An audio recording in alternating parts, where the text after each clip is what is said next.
जय मां डोगरी, मैं अक्षय सागर और आप देख रहे हैं रफ्तार जम्मू। चंद पलों की गुफ्तगू और सच से करवाएंगे रूबरू। देश के प्रधानमंत्री नरेंद्र मोदी जी ने कहा था कि देश की बागडोर युवाओं के हाथ में सौंपने का समय आ गया है। इसी कड़ी को आगे बढ़ाते हुए भारतीय जनता पार्टी ने सुमेधा अरोड़ा जी को Yuva Morcha additional office secretary का पदभार दिया है। सुमेधा अरोड़ा जी, रफ्तार जम्मू में आपका हार्दिक अभिनंदन है। बहुत बहुत धन्यवाद करती हूँ आपका और आपके चैनल रफ्तार जम्मू का। सुमेधा जी, हम सबसे पहले ये जानना चाहेंगे, यहाँ तक पहुँचने के लिए आपका जो राजनीतिक सफ़र या परिवार की तरफ से आपको कैसा सहयोग रहा? मेरा सफ़र शुरू हुआ ABVP से। अखिल भारतीय विद्यार्थी परिषद में पहले मैंने काम किया। काफ़ी स्टूडेंट ऑर्गेनाइजेशन थी, अच्छा लगता था काम करके। फिर उसके बाद मैंने भारतीय जनता युवा मोर्चा में डिस्ट्रिक्ट सेक्रेटरी का दायित्व भी निभाया। तो वो निभाते निभाते मुझे अब इन्होंने इस योग्य समझा कि उन्होंने JKUT भारतीय जनता युवा मोर्चा में उन्होंने मेरे को ऑफिस सेक्रेटरी का दायित्व सौंपा है।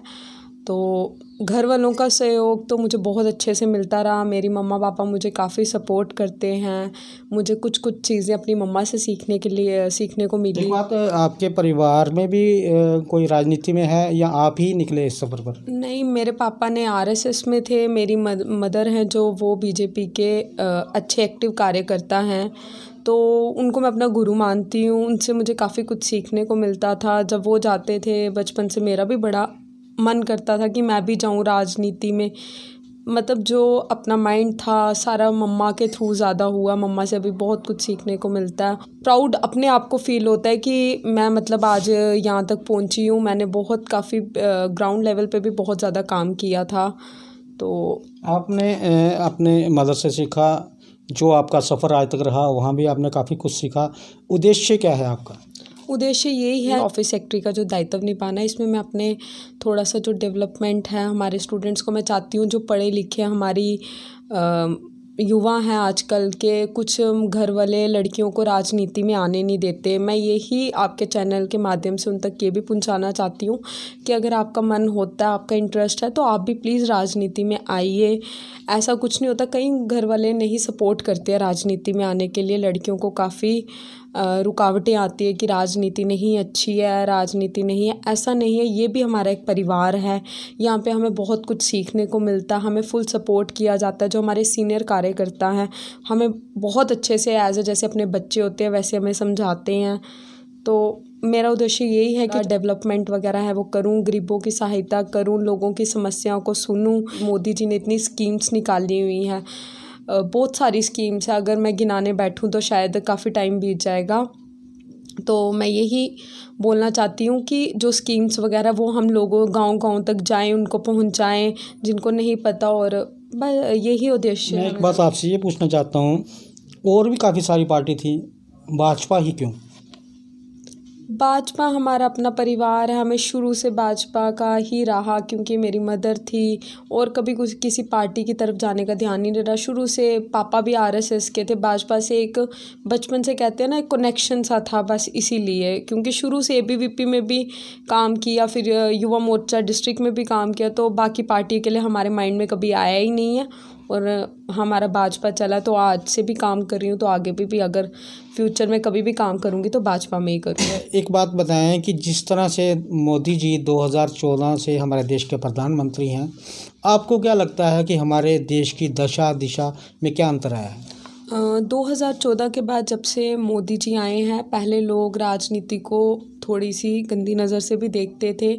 उनके आने के बाद लोग ऐसा नहीं करते हैं। बड़े लोगों के मतलब अंदर ये चेंजेस आए हैं कि वो राजनीति को गंदी राजनीति नहीं बोला जाता है अब। तो मैं यही बोलना चाहती हूँ कि हमारे मोदी जी के आने से हमें बहुत ज़्यादा फ़र्क पड़ा है। हमारे देश को बहुत आगे लेकर गए हैं वो। तो मेरे जो जितने भी छोटे भाई बहन हैं, मैं उनको कहती हूँ हमारे साथ आइए, जुड़िए, काम करिए, चाहे हमारे जो समाज का विकास हो सके। जितने भी प्रधानमंत्री आज तक हुए हैं, आपने भी अपनी लाइफ में काफ़ी प्रधानमंत्री देखे होंगे, क्या अंतर दिखा आपको बाकी प्रधानमंत्री और मोदी में? हमारे मोदी जी ने सबसे पहले तो जो युवाओं को है सबसे ज़्यादा जो महत्व दिया। आजकल की जो जनरेशन है वो पढ़ी लिखी है, उनको हर चीज़ का पता है। आजकल की टेक्नोलॉजी इतनी फास्ट हो चुकी है, सोशल मीडिया बहुत ज़्यादा हर कोई आजकल सोशल मीडिया में सबसे ज़्यादा एक्टिव है। सबसे पहले मोदी जी का तो यही है कि जो वो सोशल मीडिया पे एक्टिव रहते हैं, उन्होंने कितने लोगों को एक्टिव किया सोशल मीडिया पे। तो मैं यही कहना चाहती हूँ कि आने वाले टाइम पे जितने भी मेरे भी छोटे भाई बहन हैं, मैं दोबारा ये कहती हूँ कि हमारे साथ आए और समाज का और विकास हो सके। आने वाला टाइम जो हमारा भारत है वो एक विश्व गुरु के नाम से जाना जाए।